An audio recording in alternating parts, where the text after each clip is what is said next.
My name is John Sackett. I was the director of EBR-ll for many years, having started there as the lone analyst in the operations department, and went through that to engineering and then to the analysis group, and finally as director. I do want to say something about how I got started with this. I'm from down the road, Twin Falls. And each year our chemistry class would come up and take a tour of the INL.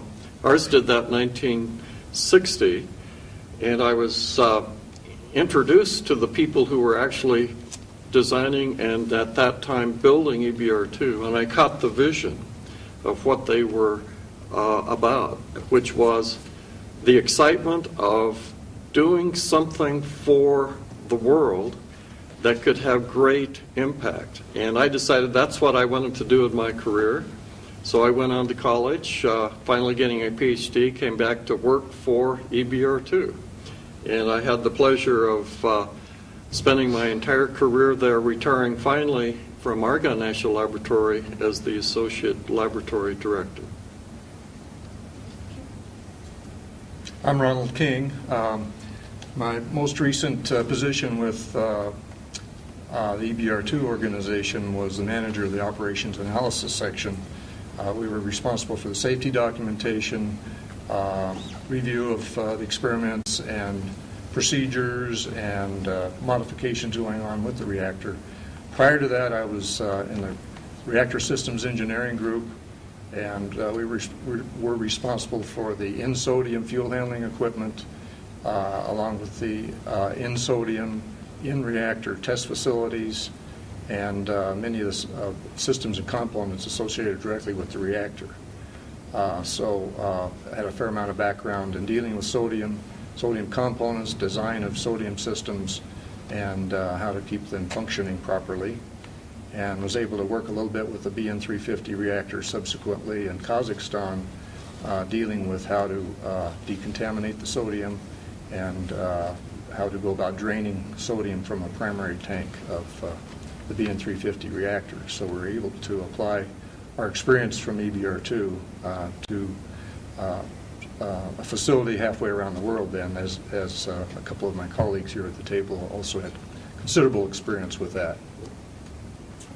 I'm Carl Bailey. I came to EBR-ll back in about 1990 and to the experiments group. Our job was to do all the work associated with putting experiments into the EBR-ll core.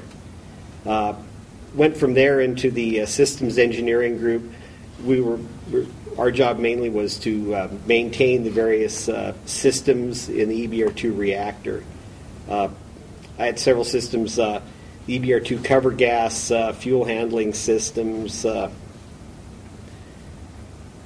some of the EBR-ll primary sodium systems. We, of course, also did a lot of work cross-system, as you will. From there, we segued into decommissioning the EBR-ll reactor. And as Ron has mentioned, we also have worked to use that same expertise to assist the Kazakhs and the BN-350 reactor, their decommissioning efforts. I'm presently still at INL, employed in the Applied Engineering Group. My name is Robert Washburn. I came to Oregon in 1971, and I was working in the EBR-ll engineering, specifically in the mechanical systems engineering group, and I was involved primarily in primary purification, secondary purification sodium systems, and I've also was the responsible engineer for designing and constructing the sodium component maintenance shop, which is a facility for decontaminating sodium components, so hands-on maintenance could be done to those components and repaired. Since then, I have retired, so I don't do anything now.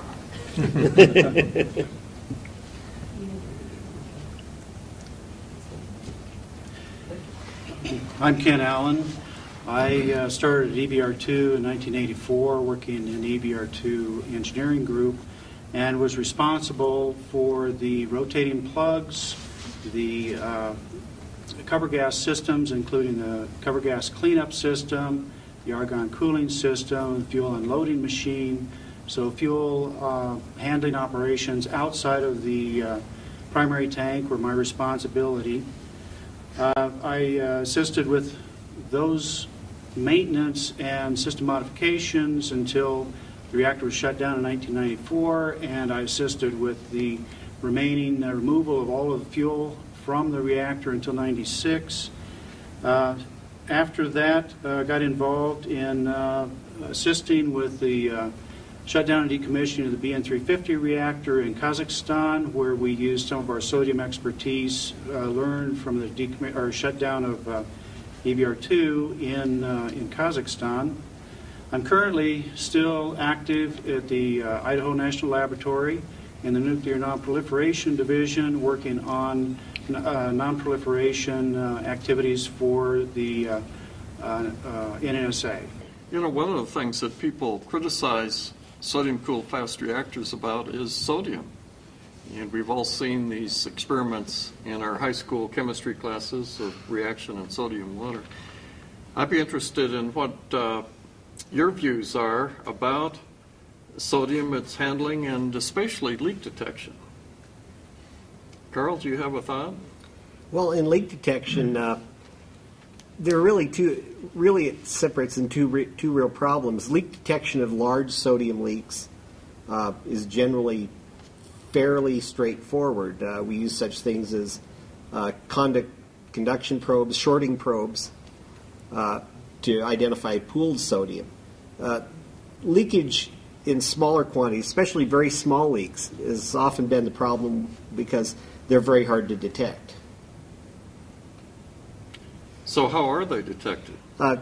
Typically what we see in detection of small sodium leaks is you would see perhaps some white carbonate powder, which is the product, which is what sodium eventually becomes once it leaks out of the system. You see some white carbonate powder in the vicinity of leakage. You might see smoke or some minor thermal damage to things like lagging or components in the vicinity. Was this a major problem at EBR-ll in your view? You spent a lot of time in the plant, as did I. Yeah.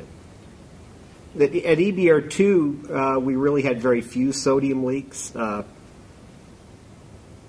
The few I'm aware of really predate me, my being at the plant. We did have some in the sodium process facility. We had several small events. One sodium leak that occurred in the sodium process facility, we actually found based on noticing some smoke, light smoke. The visual indication, again, after the sodium leak had occurred, was a small pile of white powder on the floor. Any precautions or anything? What did you do then when you saw the leak? In general, what we do in the case of a sodium leak, especially these small ones, was simply shut the system down and allow it to cool. The sodium solidifies, and that really stops the leak. And then you can go in, determine the source of the leak, determine the cause, clean up the leakage products, and repair the leak. Sodium systems are at very low pressure, so there isn't a driving force of high pressure to create explosive leaks, large leaks of sodium. That's a major advantage. Yeah, one thing to consider during the design of the systems is that you'll have a limited number of welds or other types of couplings of systems components together. You'd like to minimize the discontinuities in the system, and the leaks, should they occur, would happen at typically at a weld junction or an instrument probe, instrument well going into a pipe, for example, or in some sort of a coupling